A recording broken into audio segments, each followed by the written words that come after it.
One of the most powerful tools or pieces of equipment that I used to have, measuring equipment, in my clinic when I used to have a clinic in Australia, because I used to do one-on-ones, was a conductivity meter.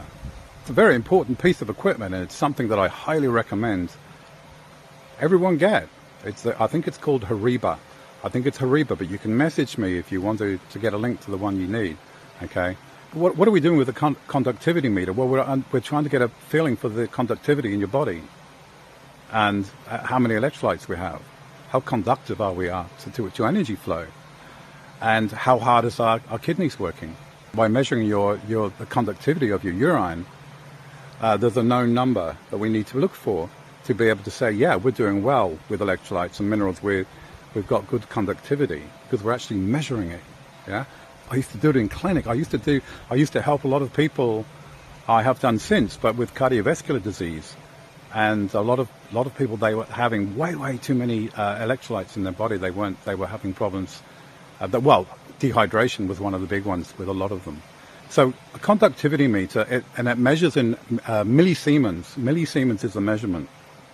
Okay, and if you do get one, I'd love you to report back on wherever this post is, and let me know how you go. But measure the urine millisiemens, the conductivity. And what you're aiming for is 12 millisiemens. Yeah? So at 12 millisiemens, we know we've got a good level of electrolytes and minerals in our body.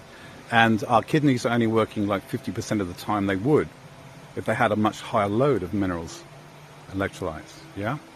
And if it's higher, there's a good indication that you're probably not hydrating very much. And you can start hydrating and see if actually it reduces. Okay? This is where a lot of heart attacks come in, because a lot of people that have heart attacks, they've lived a very long dehydrated life. They've got so much stuff in their body, but you're not able to pick it up and get some feedback from the body to say, well, you need to drink some water. This is another method also to be able to gauge, well, do I need to drink more water? Or have I diluted my minerals too much? And I need to cut down on my water. More often than not, it's going to be, I need to drink more. And you can gauge it. You can work with your digestion. You can work with the minerals that you're bringing into the body. That's a different thing that you can do, on the side.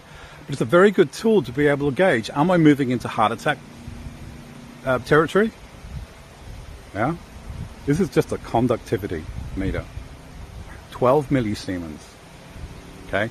There are other measurements you can do with saliva. But it's a lot more complex than we can talk about right here.